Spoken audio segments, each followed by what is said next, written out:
नमस्कार, जय हिंद। समय उछला है देश और प्रदेश की तमाम बड़ी खबरों का। लाल किले से मीडिया पर बरसे राहुल, कहा मीडिया हिंदू मुस्लिम के नाम पर नफरत फैला रहा है।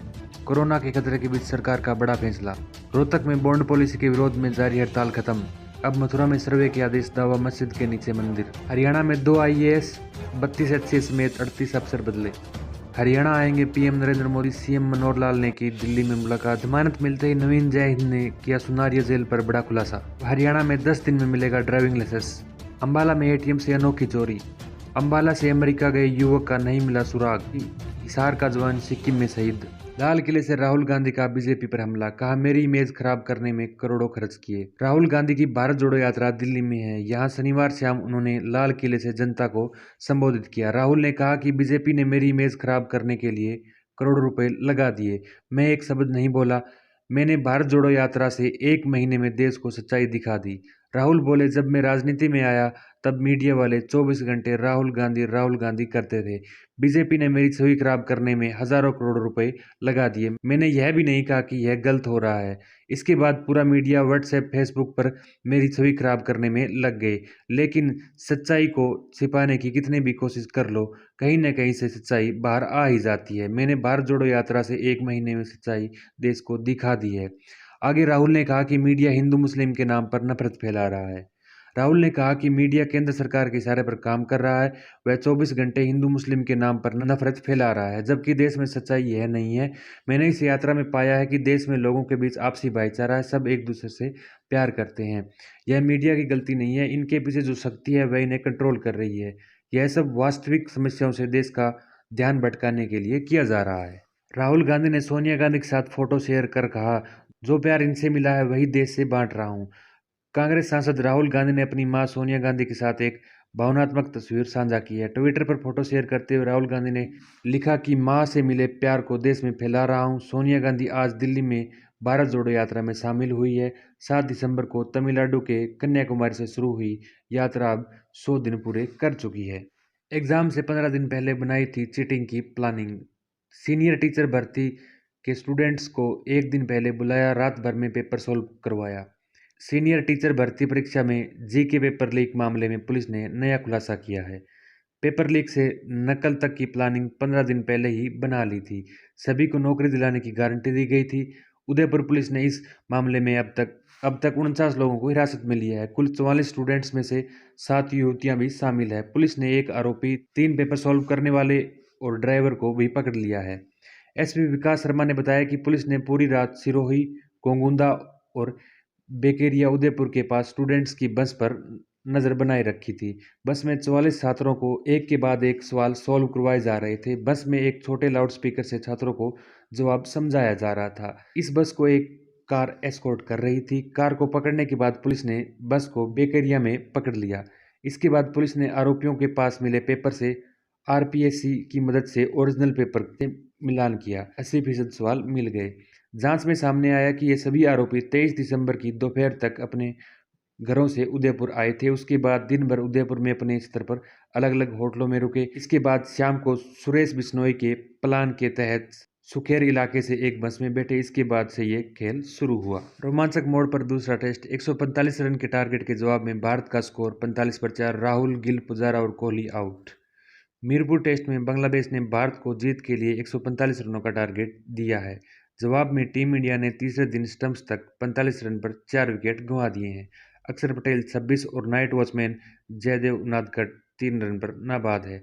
चौथे दिन भारतीय टीम को जीत के लिए 100 रन बनाने हैं, वहीं मेजबान टीम को जीत के लिए 6 विकेट गिराने हैं। लड़की से परेशान नीट विद्यार्थी फंदे पर लटका। मैं मेंटली बहुत डिस्टर्ब था। एक लड़की ने बहुत परेशान किया। मैं सहन करने की क्षमता नहीं रखता। उसके बाद भी इस लड़की ने मेरी फीलिंग्स के साथ खिलवाड़ किया है।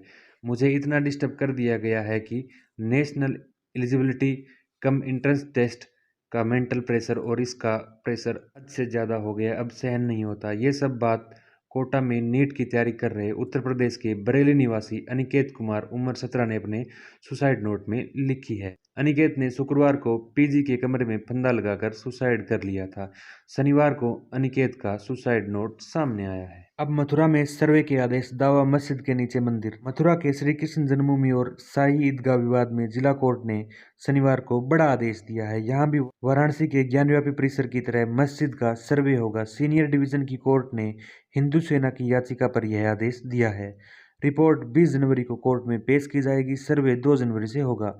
हिंदू पक्ष का दावा है कि शाही ईदगाह में स्वास्तिक का चिन्ह मंदिर होने के प्रतीक के साथ मस्जिद के नीचे भगवान का गर्भगृह है।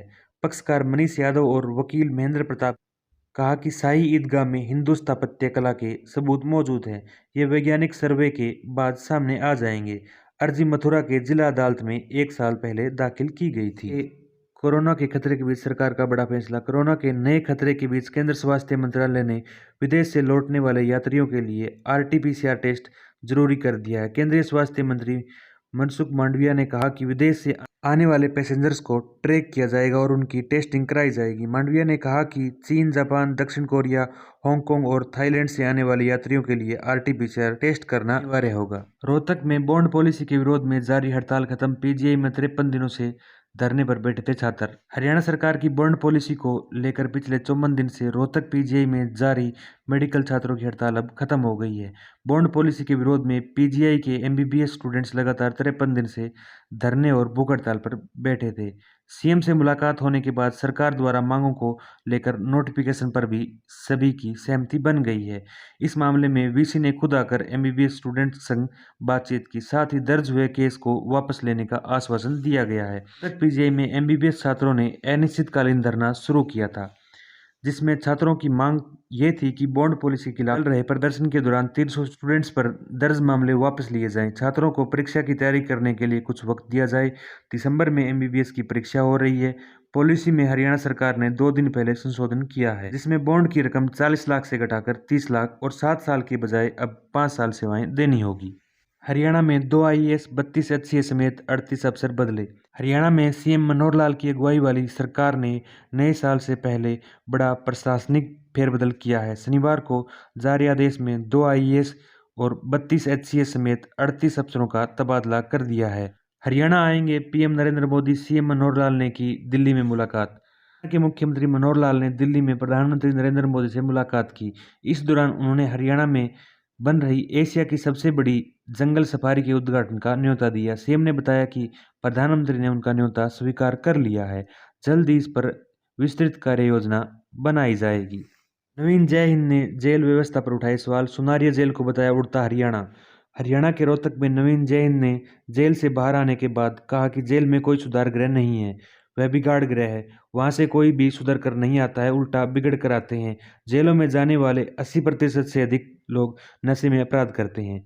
नवीन जैन ने कहा कि नशे को लेकर उड़ता पंजाब सुना था, लेकिन रोहतक की सुनारिया जेल को देखकर लगता है कि उड़ता रोहतक व उड़ता हरियाणा भी है, जहां हर वर्ग की नसों में नशा दौड़ता है। जेल में कैदियों से बातचीत की तो उनका कहना था कि उनके पास कोई रोजगार नहीं है, इसलिए वे अपराध की तरफ बढ़े हैं। उन्होंने कहा कि जेल मंत्री का काम जीरो है। वे जेल में गए तो वहां की वास्तविकता का पता लगा। जेल में उन्हें किसी से मिलने नहीं दिया गया, यहाँ तक कि छोटे से कमरे में बंद रखकर में 70% लोग निर्दोष हैं। जेल में बंदियों को सर्दियों में गर्म पानी तक नहीं मिलता। हरियाणा में 10 दिन में मिलेगा ड्राइविंग लाइसेंस। हरियाणा सरकार ने सेवा का अधिकार अधिनियम 2014 के तहत परिवहन विभाग की लोगों को दी जाने वाली 37 सेवाओं की निर्धारित समय सीमा अधिसूचित कर दी है। इन सेवाओं के तहत अब लोगों को 10 दिन में ड्राइविंग लाइसेंस मिल सकेगा। इसके साथ ही 10 दिनों में ही वाहनों का रजिस्ट्रेशन होगा। हिसार का जवान सिक्किम में शहीद। हरियाणा के हिसार जिले के सिंधोल गांव का सोमवीर सिक्किम हादसे में शहीद हो गया। सोमवीर की पार्थिव देह देर रात दिल्ली एयरपोर्ट पर पहुंचेगी। यहां से पार्थिव देह को हिसार लाया जाएगा। सुबह शहीद के पार्थिव देह को गांव के युवा हिसार के चिकनवास टोल से गांव में राजकीय सम्मान के साथ लेकर जाएंगे। सोमवीर के सिक्किम में शहीद होने की जानकारी पूरे गांव और उसके परिवार में भाई और पिता को है। मां और पत्नी को यह कहा गया कि उसको चोट लगी है। गांव के बाहर ढाणी पर घर स्थित होने के कारण गांव में हो रही हलचल का उसकी मां और पत्नी को पता नहीं है। शहीद का भाई शुक्रवार को दिल्ली में गेम्स खेलने के लिए पुणे से आया हुआ था। भाई के हादसे की जानकारी मिलने पर वह घर आ गया। पूरे गांव में नहीं जला चूल्हा। गांव के सरपंच प्रतिनिधि सुरजीत ने बताया कि सोमवीर की शहादत पर पूरे गांव में रात को चूल्हा नहीं जला। गांव को उसके शहीद होने की सूचना शाम को मिली थी। हालांकि परिवार के बाकी सदस्यों को सोमवीर के शहीद होने की सूचना उसके यूनिट साथियों द्वारा सोशल मीडिया स्टेटस पर अपडेट करने से लगी। सोमवीर 26 जून 2015 को सेना में भर्ती हुआ था। शहीद सोमवीर पिछले सप्ताह ही छुट्टी पर गया था। उसका 1 साल का बेटा है और 3 साल की बेटी है। अंबाला में एटीएम से अनोखी चोरी। लोगों के खातों से पैसे कटे लेकिन मशीन से नहीं निकले। हालांकि अंबाला कैंट में एटीएम मशीन में गड़बड़ी करके लोगों की गाड़ी कमाई हड़पने का मामला उजागर हुआ है। साथी ठग एक चाबी से मशीन में ऐसी सेटिंग करता था कि कस्टमर के खाते से ट्रांजैक्शन जरूर हो जाती थी, लेकिन कैश मशीन से बाहर नहीं निकलता था। वारदात सीसीटीवी में कैद हो गई है। महेश नगर पीएनबी ब्रांच मैनेजर ने पुलिस को शिकायत भी सौंपी है। अंबाला से अमेरिका गए युवक का नहीं लगा सुराग। 2019 में हुई थी पिता से आखिरी बार बात।